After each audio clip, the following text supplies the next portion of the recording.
José Cárdenas informa. Todas las noticias, todas las voces.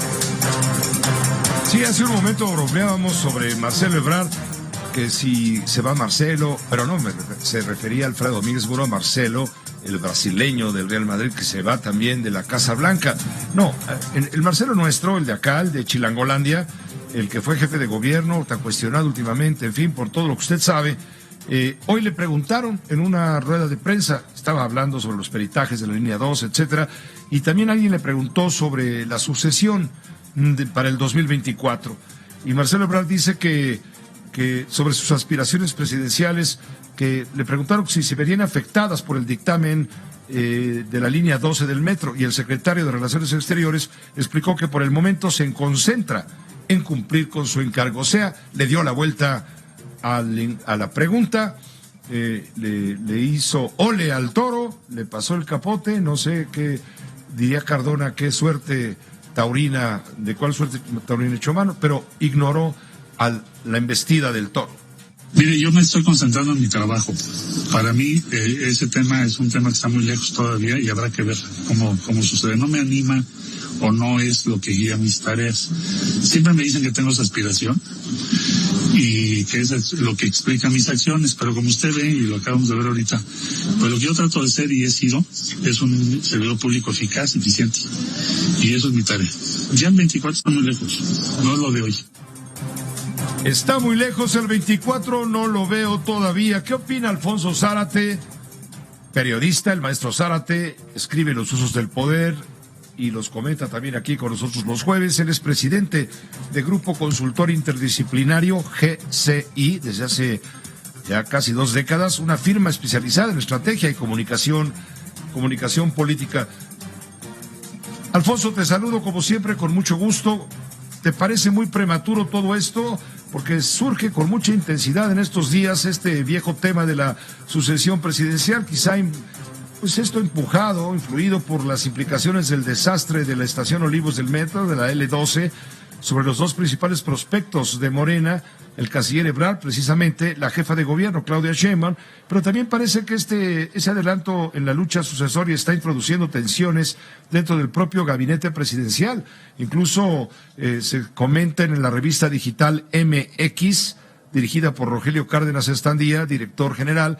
Se especula que puede haber cambios en el gabinete, que vienen ascensos para Hugo López-Gatell, el zar de la pandemia, y para Zoé Roblero, el director general del Instituto Mexicano del Seguro Social. En fin, ya me fui muy largo en la introducción. Alfonso, tú tienes la palabra, por favor. Gracias, Pepe. Buenas noches. Bueno, me parece que sería interesante, sobre todo para los jóvenes, el decirles que una de las instituciones de la picaresca política mexicana fue la de el tapado. En la década de los 50 del siglo pasado, por ejemplo, se llamaban tapados a quienes aquellos analistas y la gente veían con posibilidades de ser señalados por el gran dedo del señor presidente, porque en aquellos años el pueblo no escogía a su gobernante, era el presidente de la República el gran elector.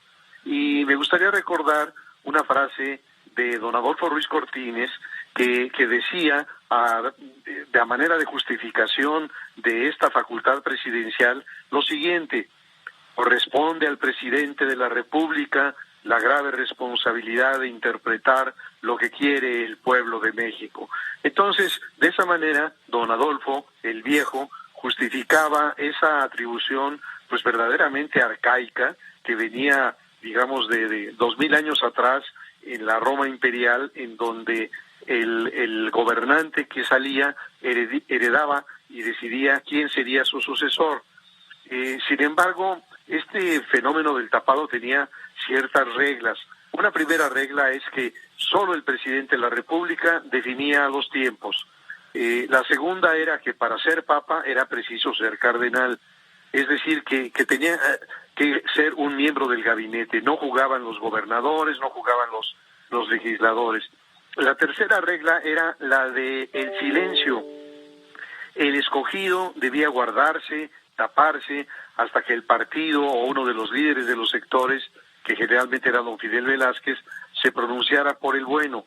Entonces, la pregunta que le hacen a Marcelo Ebrard y la respuesta que da se inscribe en esta vieja política de el tapado.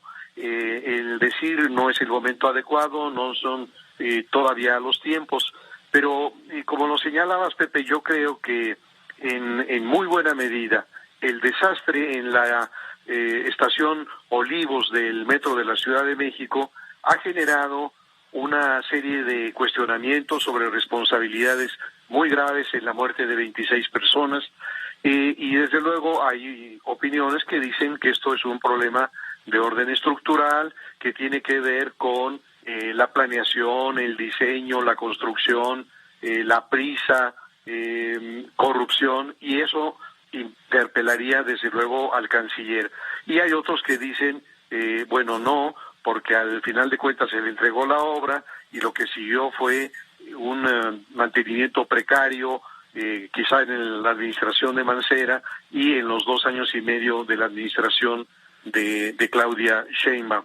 Pues cualquiera que sea la razón, lo cierto es que en los últimos días, en las últimas semanas, a lo mejor influidos por la primavera, que invita un poco al destape, algunos políticos han decidido ya meterse al tema de la sucesión. Recordarás, Pepe, que hace unas semanas una diputada del PRI destapó a Alejandro Moreno, al presidente de este partido, y a mí me parecería pues una broma, tratándose del principal responsable de la tremenda derrota del tricolor el 6 de junio, pero luego en Saltillo, otro ocurrente, el senador Guadiana, ha dicho que Ricardo Monreal es su gallo. Y bueno, ya en plan de farsa también, Gerardo Fernández Noroña se autodestapa. Creo, sin embargo, que en Morena, quienes tienen el ojo o el corazón del presidente son básicamente Marcelo Ebrard y Claudia Sheinbaum, y que esto significa en la larga historia de la disputa por la candidatura que tarde o temprano podrían entrar en colisión.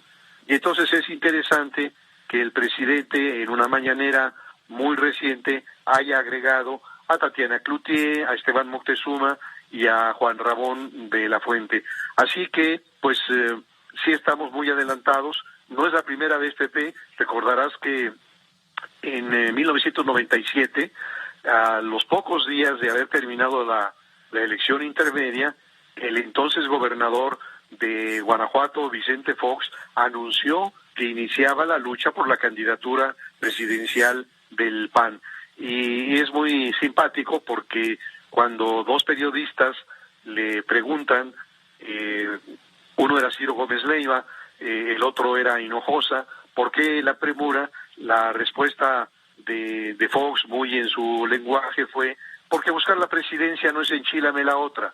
Entonces, lo cierto es que en buena medida el tema de la tragedia en la estación Olivos ha contribuido a dejar ya en la arena el tema sucesorio, aunque falten todavía más de 2 años para que esa lucha se dé de manera abierta. Pues gracias, Alfonso, gracias por este análisis. Sí, está desatado ya el proceso, apenas a 10 días, 12 días de la elección del pasado 6 de junio ya comienzan a despuntar, no solamente las cabezas, se empiezan a mover otras cabezas y empieza a haber también patadas bajo la mesa, de Exacto. todos colores y de todos sabores y con toda intensidad, sobre todo entre los que han sido apuntados en primera instancia. Por eso el presidente entra y distrae con la posibilidad de que otros pudieran ser los que ocupen el tema de la sucesión, pero todos sabemos que en el corazón presidencial pues cabe nada más un aspirante, o debo decir aspiranta, Sí. y sobre ella pues hay toda la protección y todo el apoyo, y hay que observarlo con esa óptica. Te agradecemos mucho, Alfonso Zárate, como siempre, un saludo muy cordial. Un abrazo, Pepe. Un abrazo muy fuerte, Alfonso Zárate, los usos del poder.